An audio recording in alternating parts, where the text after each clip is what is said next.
Hello అండి, the spice route Telugu ఛానల్కి స్వాగతం. ఈరోజు మన రెసిపీ రాగి పిండితో ఉప్మా చేసుకుందాము. మనం నార్మల్గా చేసుకునే ఉప్మా కంటే ఈ ఉప్మా ఎక్సలెంట్గా ఉంటుందండి. అలాగే ఒక 5 మినిట్స్లో రెడీ చేసేసుకోవచ్చు. ఒకసారి ఈ ఉప్మా టేస్ట్ చేసినారంటే ఎప్పుడు చేసుకున్నా ఇలాగే చేసుకుంటారు. దీనికోసం స్టవ్ మీద ఒక గిన్నె పెట్టుకొని ఆయిల్ వేసుకోవాలి.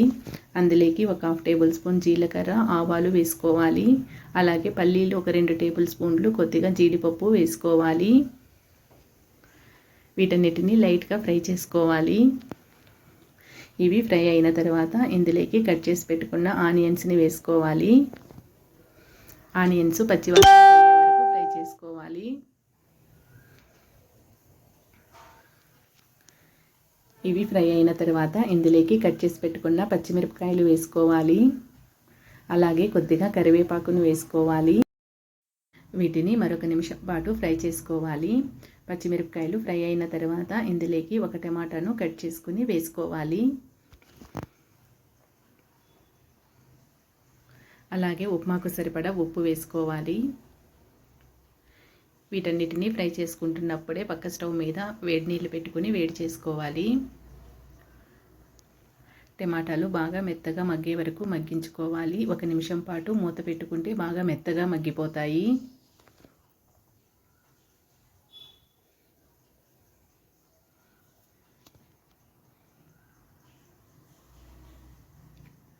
టమాటాలు మెత్తగా మగ్గిన తర్వాత ఇందులోకి 1 కప్పు గోధుమ రవ్వను వేసుకోవాలి. గోధుమ రవ్వతో చేసుకుంటే ఈ ఉప్మా చాలా టేస్టీగా ఉంటుందండి. ఈ రవ్వను 1 నిమిషం పాటు ఫ్రై చేసుకోవాలి. మంటను పూర్తిగా సిమ్లో పెట్టేసుకోవాలి.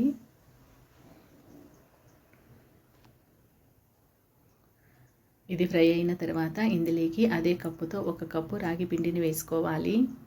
మనము ఏ కప్పుతో అయితే రవ్వ వేసుకుంటామో సేమ్ క్వాంటిటీలో రాగి పిండిని వేసుకోవాలి. రాగి పిండి పచ్చివాసన పోయే వరకు కలుపుకోవాలి. రాగి పిండి బాగా ఫ్రై అవ్వాలండి, లేకపోతే ఉండలు కట్టేస్తుంది, అలాగే పచ్చివాసన వస్తుంది ఉప్మా. ఈ విధంగా ఫ్రై అయిన తర్వాత ఇందులోకి 4 కప్పుల వాటర్ వేసుకోవాలి. 1 కప్పుకు 2 కప్పుల చొప్పున మనము 1 కప్పు రవ్వ 1 కప్పు పిండి తీసుకున్నాం కదా, 2 కప్పులకు 4 కప్పుల వాటర్ వేసుకోవాలి. వేడి నీళ్ళు మాత్రమే వేసుకోవాలండి, చల్లటి వాటర్ వేసుకోకూడదు. వేసుకున్న వెంటనే బాగా కలుపుకోవాలి, లేకపోతే ఉండలు కట్టేస్తుంది. ఈ ఉప్మా చాలా త్వరగా ఉడికిపోతుందండి. ఒక 2 నిమిషాల్లో ఉప్మా రెడీ అయిపోతుంది. దీనంతటిని కలుపుకున్న తర్వాత 1 నిమిషం పాటు మూత పెట్టుకోవాలి. 1 నిమిషం తర్వాత మూత తీసుకొని మరొకసారి కలుపుకోవాలండి. ఈ విధంగా మధ్యలో కలుపుకుంటూ ఉండాలి, లేకపోతే అడుగు మాడిపోతుంది. ఒకసారి కలుపుకున్న తర్వాత మూత పెట్టుకొని మరొక నిమిషం పాటు ఉడికించుకోవాలి. మంటను సిమ్లో పెట్టుకొని ఉడికించుకోవాలి.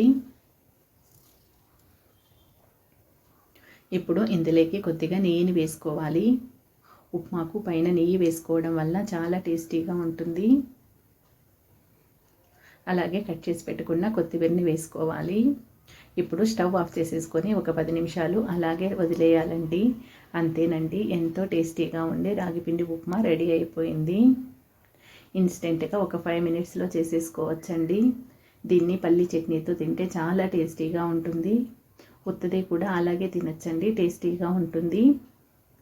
ఈ వీడియో కనుక నచ్చినట్లయితే like, share and subscribe. Thank you.